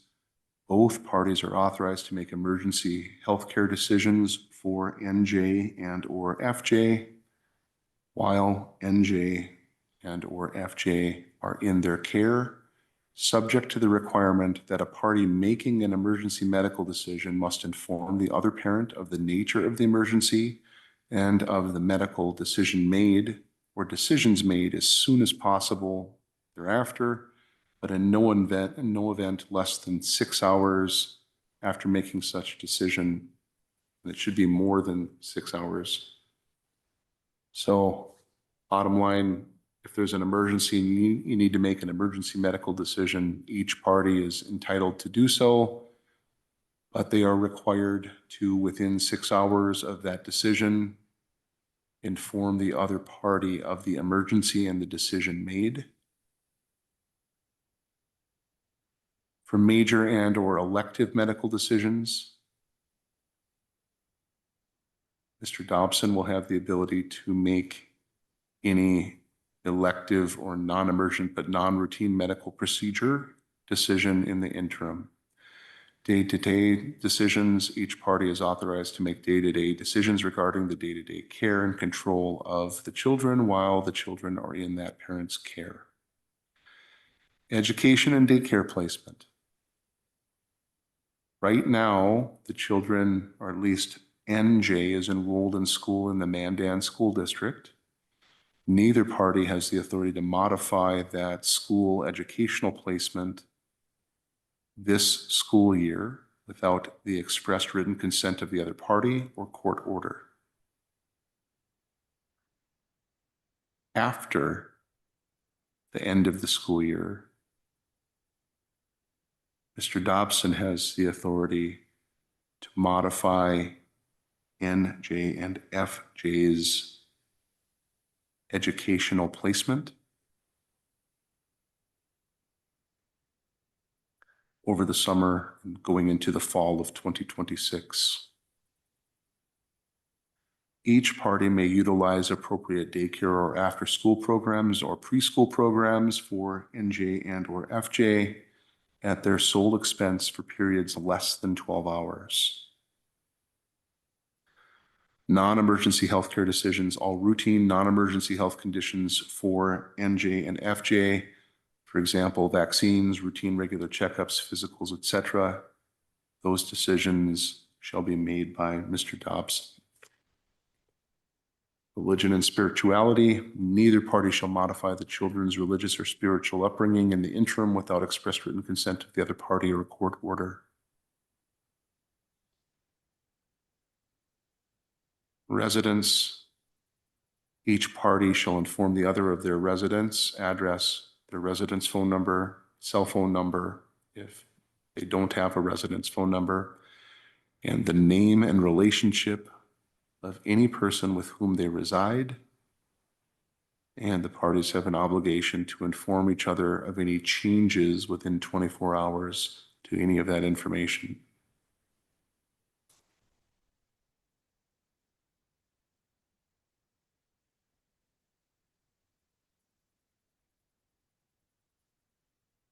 In terms of first refusal, if either parent is going to be absent or away from NJ and or FJ for more than 1 day or longer during their respective parenting time or the entirety of their parenting time, or if they are otherwise unavailable to care for the children during their parenting time, the parent shall offer the other parent the time that they would be gone from the children before offering it to a third party. If the parties utilize daycare or after-school or preschool programs for more than 12 consecutive hours in a 24-hour period, that parent must first offer the other parent parenting time with the children. I understand that due to the distance, that will become very difficult, but nevertheless, it gives that parent an opportunity to exercise parenting time in the event of an extended absence from the children from either party. The parties must ensure that the children are safe at all times, complying with all caretaking laws, common sense, community standards of care, and the like. Neither parent may permit the presence or use of any illegal or illicit controlled substances or drugs around either NJ or FJ at any time. This includes marijuana. This includes any and all substances that are controlled under the Controlled Substances Act. Neither parent shall consume or use any illicit substance, including marijuana or alcohol, within the previous 48 hours of exercising their parenting time with the children. Neither party shall drink alcohol or be intoxicated in the presence of the children. Neither party shall expose the children to secondhand smoke, whether that be tobacco, marijuana, or otherwise, in their homes, vehicles, or elsewhere, and shall attempt to shield the children from secondhand smoke in the community. The party shall not expose the children to inappropriate media, for example, movies, CDs, DVDs, Blu-rays, music, video games, websites, internet applications, etc., beyond the children's respective age and maturity limits. The parties must abide by the rating suggestions to the greatest extent possible.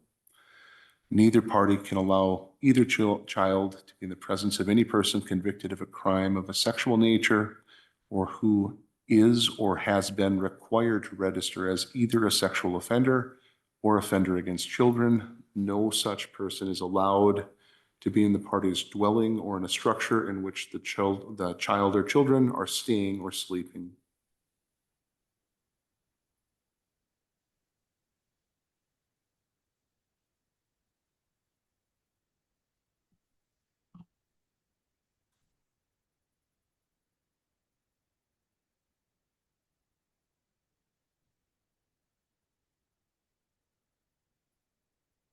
Paragraph 11, the parties are required to communicate in a positive and respectful ways, cannot make derogatory remarks, limit their communications to discussing matters involving the children. Paragraph 11 is adopted, including its subparts in its entirety. Neither party may take either child outside the state of North Dakota or allow another party to take the child or children outside the state of North Dakota for longer than 12 hours without the advanced permission or written consent of the other party or an order from the court.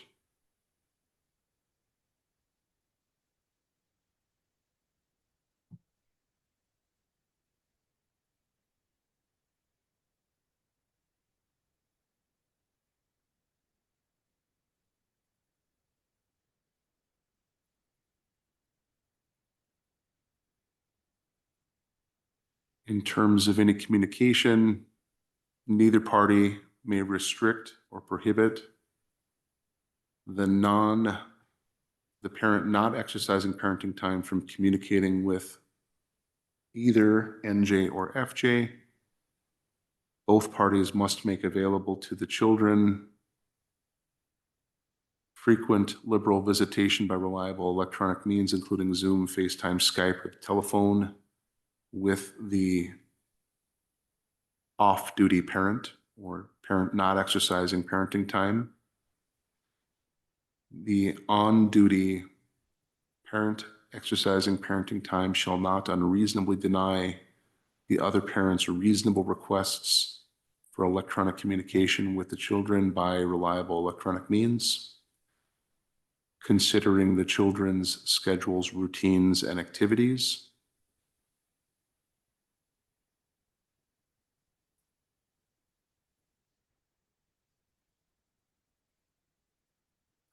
In terms of a holiday schedule, we do have some holidays coming up.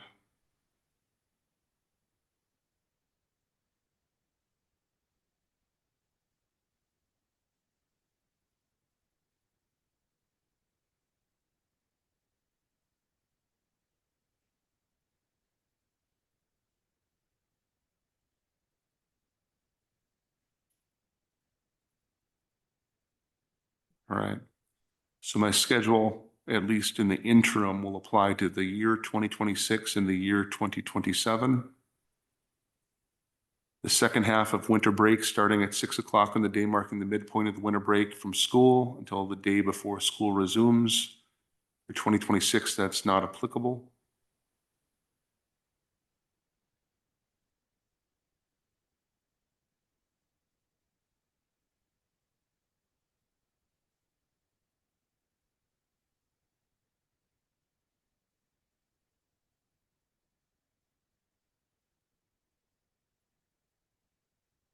Because it's already expired in 2027. That second half will, if we still have an interim order at that point, that parenting time will be Ms. Johnson's.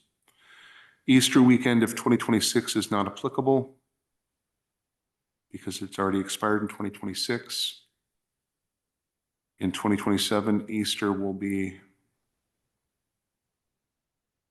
Mr. Dobson, and that goes from the day school lets out for the break through 6 p.m. on the day before school resumes. Mother's Day, 6 p.m. through 9 p.m. will always be Ms. Johnson.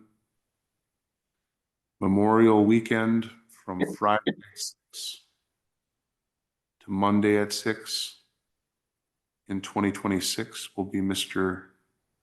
Dobson. In 2027, it'll be Ms. Johnson.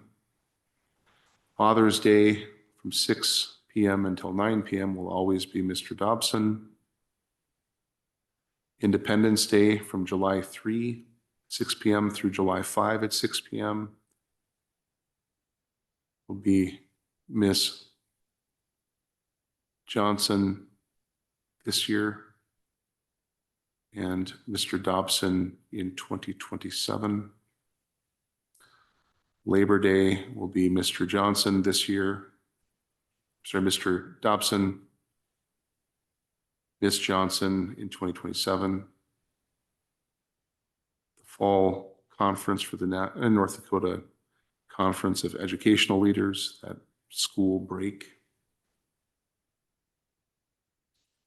will be Mr. Dobson in 2026, Ms. Johnson in 2027. First half of Thanksgiving from when school lets out on Wednesday through 6 p.m. on Friday will be Ms. Johnson in 2026 and Mr. Dobson in 2027. Second half of Thanksgiving break from 6 o'clock Friday through 6 the day before school resumes will be the inverse of the previous order. And the first half of winter break will be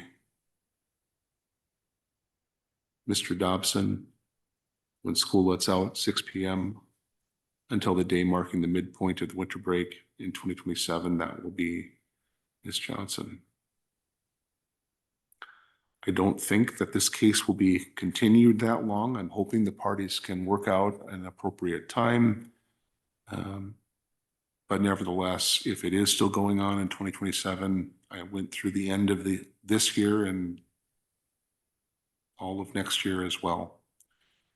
For that holiday schedule will take preference and precedence and supersede regular parenting time. I don't have in that holiday schedule the children's birthdays or the parents' birthdays. Those just happen to fall as they fall in the regular parenting time schedule.